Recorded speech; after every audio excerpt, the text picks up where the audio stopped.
Assalamualaikum warahmatullahi wabarakatuh. Hei anak-anakku kelas 9, jumpa lagi sama saya Ustazah Evi Mauludina. Kali ini kita akan belajar mengenai pembukaan Undang-Undang Dasar 1945. Tentu kalian sering dengar ataupun baca pembukaan Undang-Undang Dasar 1945. Hari ini kita akan bahas mengenai makna dan pokok pikiran pembukaan Undang-Undang Dasar 1945. Oke, kalian sudah siap? Mari kita belajar. Kita belajar mengenai pembukaan Undang-Undang Dasar Negara Republik Indonesia tahun 1945. Nah, ini ialah isi dari pembukaan Undang-Undang Dasar Negara Republik Indonesia. Mengapa pembukaan Undang-Undang Dasar Negara Republik Indonesia tahun 1945 tidak bisa diubah? Karena merupakan sumber motivasi, inspirasi, tekad, semangat, serta cita-cita hukum dan moral yang ingin ditegakkan bangsa Indonesia. Jadi itu alasan kenapa pembukaan Undang-Undang Dasar tidak bisa diubah. Kita belajar makna setiap alinea pembukaan Undang-Undang Dasar.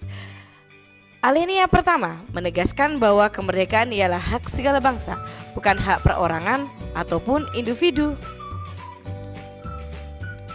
Di alinea kedua menegaskan momentum yang tepat untuk menyatakan kemerdekaan, mewujudkan negara yang merdeka, bersatu, berdaulat, dan makmur.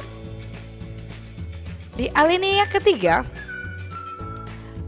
bangsa Indonesia mengakui bahwa manusia ialah makhluk Tuhan, sehingga kemerdekaan Indonesia tidak hanya dapat dicapai dengan segenap usaha bangsa Indonesia, tetapi juga dicapai berkat rahmat Allah yang Maha Kuasa. Dan di alinea keempat bermakna prinsip-prinsip dan tujuan negara serta pokok-pokok kaidah pembentukan pemerintahan Indonesia diperinci lebih lanjut. Setelah kita tahu maknanya, kita berbicara mengenai pokok pikiran Undang-Undang Dasar. Yang pertama ada pokok persatuan, yang kedua keadilan sosial, yang ketiga kedaulatan rakyat, yang keempat ketuhanan. Dan ini merupakan cerminan dari nilai-nilai Pancasila. Sebagai bangsa yang baik, kita harus mengembangkan pokok pikiran pembukaan tersebut dengan apa? Dengan bersikap positif. Yang pertama, persatuan. Yang bisa kita kembangkan ketika di rumah, contohnya menghargai sesama anggota keluarga. Ketika di sekolah, berteman dengan semua orang tanpa membeda-bedakan. Ketika di masyarakat, ikut serta dalam kegiatan bertetangga. Sedangkan di negara, menghormati orang lain yang berbeda suku, ras, dan agama. Selanjutnya, pokok pikiran keadilan sosial bisa kita wujudkan dengan cara ketika di rumah tidak memaksakan kehendak terhadap anggota keluarga lain. Ketika di sekolah, mentaati peraturan sekolah, dan di masyarakat membantu tetangga yang mengalami kesusahan.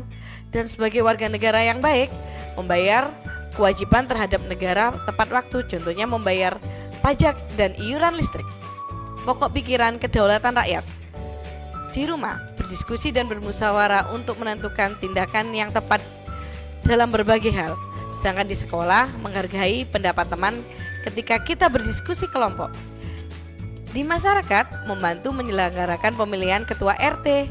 Dan ketika di negara, membantu menyelenggarakan pemilihan umum. Dan yang terakhir, pokok pikiran ketuhanan. Ketika di rumah, kita rajin beribadah bersama saudara dan keluarga yang lainnya. Ketika di sekolah, menghargai teman sekolah yang berbeda agama. Dan ketika di masyarakat, apabila kita memiliki tetangga yang berbeda agamanya, kita menghargai mereka. Dan di negara, kehidupan di bernegara, kita harus mengembangkan toleransi terhadap orang lain yang berbeda agama. Nah, setelah kita belajar mengenai makna dan isi pembukaan Undang-Undang Dasar, sekarang kita tahu bagaimana tujuan negara kita. Dan kita sebagai warga negara seharusnya kita bisa mewujudkan tujuan negara kita yang ada di dalam pembukaan Undang-Undang Dasar tersebut. Terima kasih untuk hari ini. Assalamualaikum warahmatullahi wabarakatuh.